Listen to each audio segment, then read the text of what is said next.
Où sommes-nous en ce bien froid matin d'hiver? Devant l'oratoire rue Saint-Honoré à Paris, à 2 pas du Louvre. Lieu où, après ses études à Caen chez les jésuites, saint Jean-Eudes vient rencontrer le père Pierre de Bérulle, qui a fondé en 1611 la congrégation des prêtres de l'oratoire, issue de la congrégation fondée à Rome en 1564 par saint Philippe Néri. Saint Jean-Eudes nous le confirme. J'ai été reçu et suis entré dans la congrégation de l'oratoire en la maison de Saint-Honoré à Paris, reçu par son fondateur, le révérend père de Bérulle, l'an 1623, le 25 mars.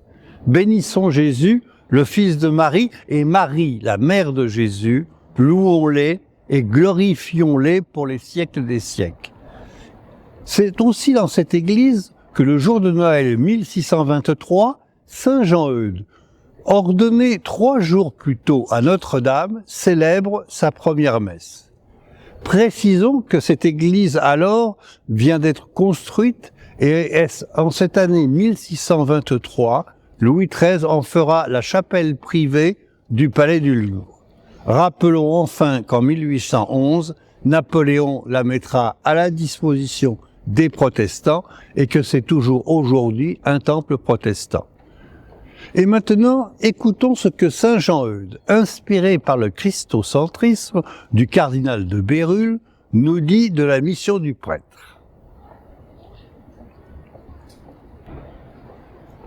Un prêtre, c'est un Jésus-Christ vivant et marchant sur la terre, car il tient la place de Jésus-Christ, il représente sa personne, il agit en son nom, il est orné de son autorité.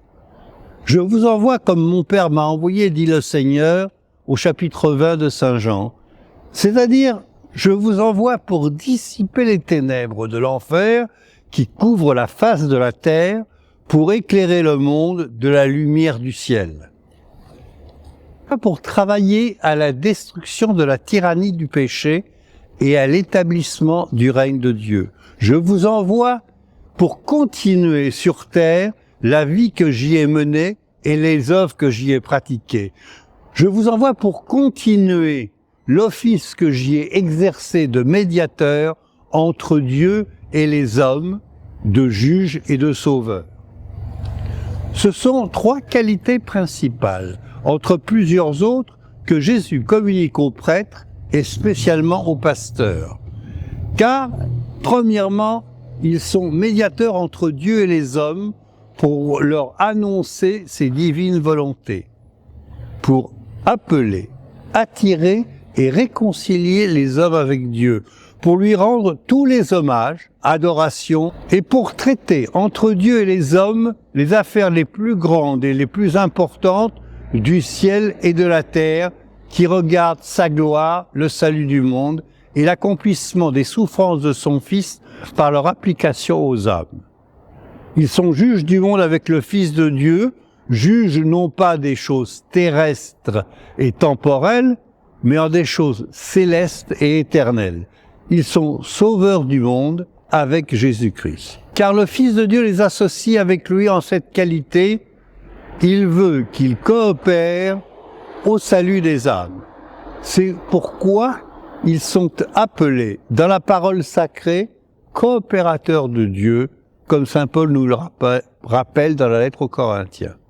Il veut qu'ils fassent l'office de sauveur et qu'ils soient employés à continuer et accomplir sur la terre la plus grande et la plus divine de toutes les œuvres, qui est l'œuvre de la rédemption du monde.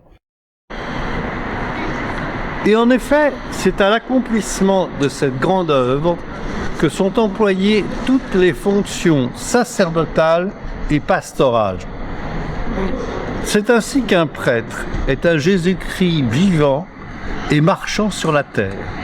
C'est pourquoi notre vie et nos mœurs doivent être une image vivante et parfaite, ou plutôt une continuation de la vie et des mœurs de Jésus-Christ, d'après le mémorial de la vie ecclésiastique, au chapitre 5.